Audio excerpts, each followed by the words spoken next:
Friends. నేను ఈ మధ్యన అంటే మా ఊర్లో ఇద్దరు ఫ్రెండ్స్ ఉంటారు. అంటే వాళ్ళు మా సీనియర్లు, మా మీద సూపర్ సీనియర్లు, సూపర్ సీనియర్లు. అంటే మా ఊరోళ్ళు.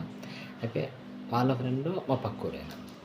అయితే వాళ్ళిద్దరు బెస్ట్ ఫ్రెండ్స్ కాదు, థిక్ ఫ్రెండ్స్, జిగిడి ఫ్రెండ్స్ అనొచ్చు. అయితే ఒక రోజుని వాళ్ళిద్దరిలో ఒక ఆయన బర్త్‌డే జరిగింది. అయితే అందరిలాగా మనం విషెస్ చెప్తే ఏం బాగుంటది. సంథింగ్ ఇస్ స్పెషల్ ఉండాలి కదా అని చెప్పి, అంటే మల్లికార్జున పంపించేది అయితే స్పెషల్ ఉండాలి కదా అని చెప్పి ఒక కవిత రాశాను.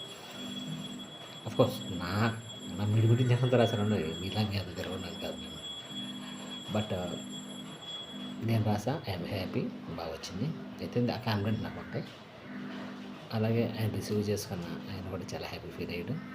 రెస్పాన్స్ కూడా వచ్చింది ఆయన నుంచి. I'm very very happy. అదేదో మీకోసం ఎలా మొదలెట్టాలి. సరే, నాకు తెలిసింది దాని ప్రకారం నేను మొదలు పెట్టేస్తాను. మీరు రిసీవ్ చేసుకోవడం, మీ మీద వదులుతాను బాగా. ఈ తర్వాత వేస్ట్. వీణ మోగితే మంచి శబ్దం జోలిస్తుంది. మంచి స్వరం పలికితే మంచి పాట బయటకు వ్యాపిస్తుంది. మీరు మీ ఫ్రెండు కలిస్తే మీ ఫ్రెండ్షిప్కి మంచి నిర్వచనం తెలుస్తుంది. మీ ఫ్రెండ్స్ ఇద్దరిలో కృష్ణార్జునుల్లో కృష్ణ గారికి జన్మదిన శుభాకాంక్షలతో మీ మల్లికార్జున్. ఇదే నేను నచ్చితే లైక్ చేయండి, నచ్చకపోతే కామెంట్ చేయండి. బట్ 2 చేయకపోయినా సబ్స్క్రైబ్ మాత్రం చేయండి. Okay, thank you.